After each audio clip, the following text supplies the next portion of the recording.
정말 태어난 애가 너무 복이 많아요. 복이 많아서 그 애기가 태어났는데 아빠가 사업이 승승장구해요. 그 다음에 엄마도 정말 이뻐져. 그래서 거릴 게 없는 것처럼 보이는데 이 애기는 자기 복을 부모님한테 계속 논아주거든요. 그럼 이 복이 애기한테는 있던 복이 없어지니까 이 애기는 살아가는데 시집을 간다든지 내 거를 찾아가기가 정말 어려워요. 안녕하세요. 천안에 있는 천공개비 신당 보아만 신입니다. 반갑습니다. 네, 선생님 안녕하세요. 네. 신가물이라고 하잖아요. 네. 신줄이 센 집이 있다고 하죠. 네. 너는 신줄이 있으니까 신가물 있으니까 대우해줘야 된다. 네. 또 빌고 살아야 된다. 이렇게 말씀을 하시잖아요. 네. 일반인들은 모르는 네. 평생 이 자손은 빌고 살아야 된다. 뭐 혹시 이런 게 있을까요, 선생님?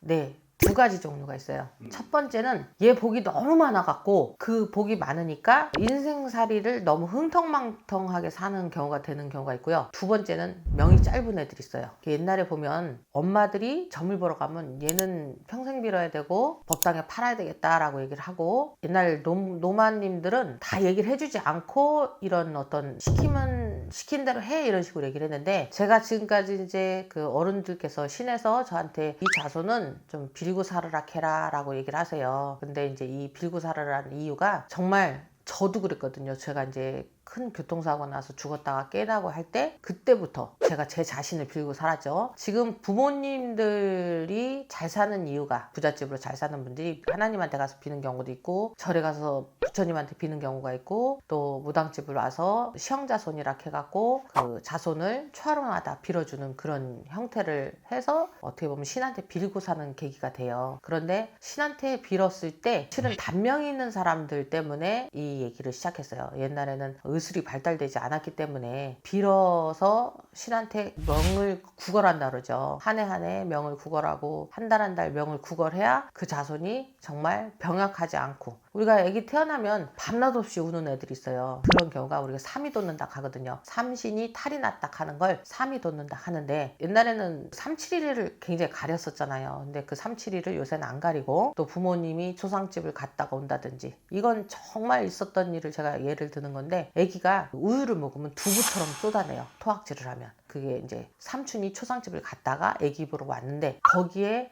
그 삼이 돋으면 아기가 그때부터 먹지도 않고 잠도 안 자고 계속 보채기만 해요. 그 왜 그러냐면, 우리가 10살까지 삼신할머니가 거의 돌보거든요. 저절로 잘 크는 애도 있지만 좀 힘들게 크는 애들도 있잖아요. 근데 그 삼신할머니가 더럽다 하고, 사후세계 우리가 신도 각자의 위치에 계시는데, 우리가 태어날 때 피를 보면서 태어나잖아요. 그러면 그 피를 싹 닦아서 정갈하게 미역국을 끓여서 삼신할머니한테 바쳐서 놓고 하는데, 저승의 신들은 피를 묻히고 찾아와요. 그러면 그걸 보고 화가 나서 삼신이 도움을 안 준대요. 그때부터는 아기가 나를 지키던 수호신이 자리를 뜨니까 밤낮 없이 울고 밤낮 없이 보채고 밤낮이 바뀌어서 힘들게 만들고 하거든요. 그러면 이 아기들이 크면서 부모님하고 어떤 까닭스럽게 큰다 그러죠. 그리고 학교 생활도 조금 왕따를 당한다든지 일이 생겨요. 이런 애들 때문에 정말 촛불도 걔 앞에 있는 지켜주는, 그러니까 수호신이 돼주는 거죠. 신이 그런 어떤 액션을 해야 살아가는데 힘들지 않게 잘 커요. 그래서 평생 빌어야 되는 사람은, 예를 들어서 아기를 낳는데 그 집에 초상이 나서 부모님이 돌아가셨다든지 할아버지 할머니가 돌아가셔서 상문을 받았다든지 하는 그런 경우에는 명줄을 이어가기 위해서 사자가 찾아왔으니까,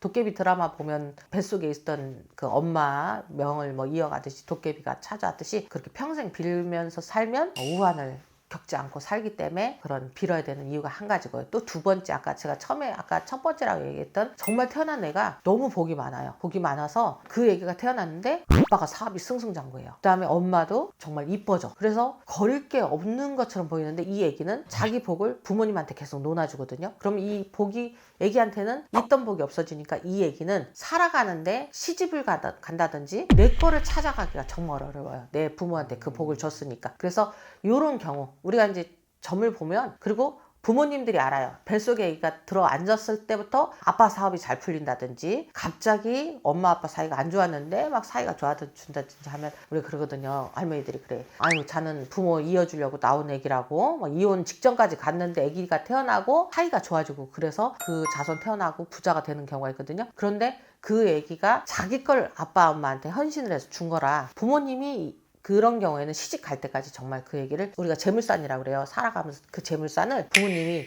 먼저 썼으니까 그거를 챙길 수 있게 빌어줘야 되는 게 그 이유예요. 두 번째 말씀하신 게 좀 확 와닿는 것 같아요. 네네. 진짜 아기가 왔을 때 집안이 폭삭 망하는 경우가 네. 있고 갑자기 확 뜨는 경우가 네네네. 있어요. 그런 이유가 있었거든요. 네네. 폭삭 망하는 이유는 아까 첫 번째 얘기 있죠. 네. 그러니까 부모님이나 할아버지나 할머니가 돌아가셨어요. 그러면 두 가지예요. 이건 제가 정말 항상 있었던 얘기를 해드리는 건데 6개월 된 아기가 유산이 됐어요. 그러니까 할머니가 돌아가시고 나서 그러니까 시험관까지 했던 아기니까 얼마나 상심이 크겠어요. 이렇게 점을 우연하게 보러 와서 봤더니 초상이 났더라고요. 할머니가 돌아가시고 그러면서 그 집안에 사자가 떴다고 그러잖아요. 그 사자가 약한 생명을 뱃속에 있는 아기가 아무 이유 없이 정말 건강했는데 숨이 멎어서 심장이 안 돼서 그냥 유산이 되는 경우가 생겼거든요. 그랬는데 그 뒤로 아기가 안 서요. 그러다 보니까 태어날 때부터 빌어서 그러니까 뱃속에 잉태하는 것부터 빌어서 그 집에 자손이 없게끔 된 거를 다시 만들어 주는 경우 그리고 아까 말씀드렸듯이 수상상문이 나서 아기가 그런 그 부정을 탔을 때 그런 걸 베껴주는 거를 잘 빌고 살면 더 큰 복이 생기겠죠. 아까 두 번째는 아기한테 있는 복을 먼저 부모님이 갖다 쓰는 거고요. 첫 번째 있는 거는 어떤 복을 가져가는 게 아니라 아기가 자기 복을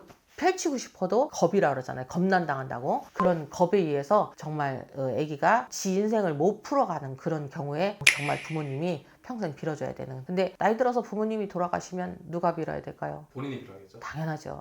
그래서 이런 쪽을 종교나 어떤 무당 뭐 이렇게 맹신하는 건 안 좋지만 그냥 내가 내 자신을 빌고 사는 게 가장 좋거든요. 그렇죠. 그렇게 하셨으면 좋겠어서 말씀드렸어요. 네, 감사합니다. 네.